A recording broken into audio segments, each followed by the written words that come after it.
भंडारा जिला सामान्य अस्पताल में हुई वारदात के बाद से पूरे देश में इस घटना पर शोक व्यक्त किया जा रहा है। सभी अधिकारी, मंत्री, नेता घटनास्थल पर पहुंच जायजा कर जांच के निर्देश दे रहे हैं। उसी प्रकार सांसद प्रफुल्ल पटेल भी 10 जनवरी को भंडारा के जिला सामान्य अस्पताल पहुंचे और घटना की जानकारी ली तथा इस वारदात पर शोक व्यक्त किया। देखिए, अब इसमें मैंने पहले ही कहा कि क्या कमियां हैं उसके बारे में तो निश्चित सबने उपाय योजना करने की ज़रूरत है। सभी शासकीय जो दवाखाने हैं, खास करके जो जैसे ये नियोनेटल वार्ड में जहाँ पर इतनी बड़ी दुर्घटना हुई, इसके अलावा आईसीयू हो या जहाँ पर ज़्यादा गंभीर मरीज़ होते हैं, वहाँ पर पूरी तरह से fire fighting system, smoke detector और बाकी की जो यंत्र है वो सभी लगाने की जल्द से जल्द ज़रूरत है। और सारे शासकीय इमारत जो है, हॉस्पिटल सेवा भी, उसमें फायर ऑडिट करके जो भी कोई वहाँ पर उपाय योजना करने की ज़रूरत है वो तुरंत लागू करना चाहिए। ऐसे घटना से हमें चेतावनी मिल रही है, हमें हमारा ध्यान ज़्यादा आकर्षित होता है कि जल्द से जल्द ये सब जो काम आज तक नहीं हुए इसको पूरा करना चाहिए। अब जहाँ तक आपने कहा कि यहाँ की जांच के बारे में निष्पक्ष होना चाहिए, बिल्कुल 6 व्यक्ति इस जांच के सदस्य है और डायरेक्टर ऑफ हेल्थ सर्विसेज इस जांच में शामिल होना ये बिल्कुल स्वाभाविक है। उसमें कोई ऐसी बात नहीं है।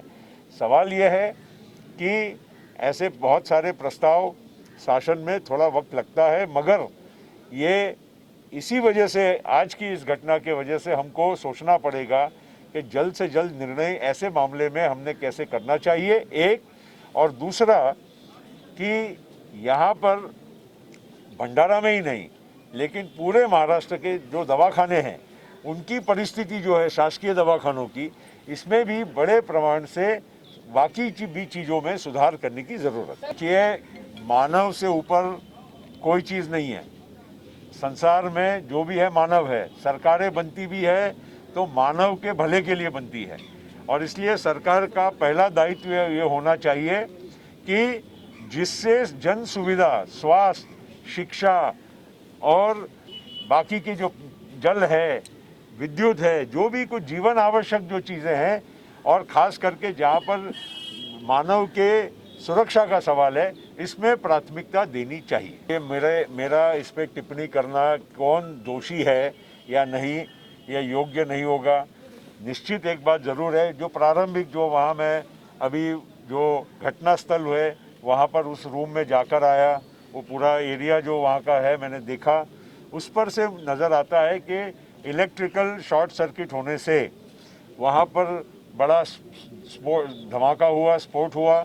उससे फिर धुआं वहाँ पर बहुत बड़े पैमाने पर वहाँ पर फैल गया और कुछ वहाँ पर जो सामान्य प्लास्टिक या इस टाइप का जो मटेरियल है वो भी साथ साथ में जलने की वजह से धुएं का प्रमाण बहुत ज़्यादा हुआ। और ख़ास करके वो 1-2 बालक छोड़ के बाकी के जो बच्चों की जो मृत्यु हुई है वो ख़ास करके धुएं से उनकी सांस घुटन हो गई और उसके वजह से उनकी मृत्यु हुई। ये जो मैंने नज़र से देखा, मैं अधिकृत तरीके से नहीं कह सकता क्योंकि मैं एक्सपर्ट नहीं हूँ और जांच कमेटी बनी है, लेकिन जो वहाँ पर जो भी मैंने कुछ सुना और देखा उसका ये अंदाज़ है। और इस पे से ये बात स्पष्ट होती है कि फायर फाइटिंग सिस्टम का अभाव, यहाँ पर स्प्रिंकलर नहीं है, यहाँ पर स्मोक डिटेक्टर नहीं है, यहाँ पर फायर फाइटिंग कोई ऐसी एक्सेप्ट फायर एक्सटिंग्विशर कोई वहाँ पर यंत्रणा नहीं है।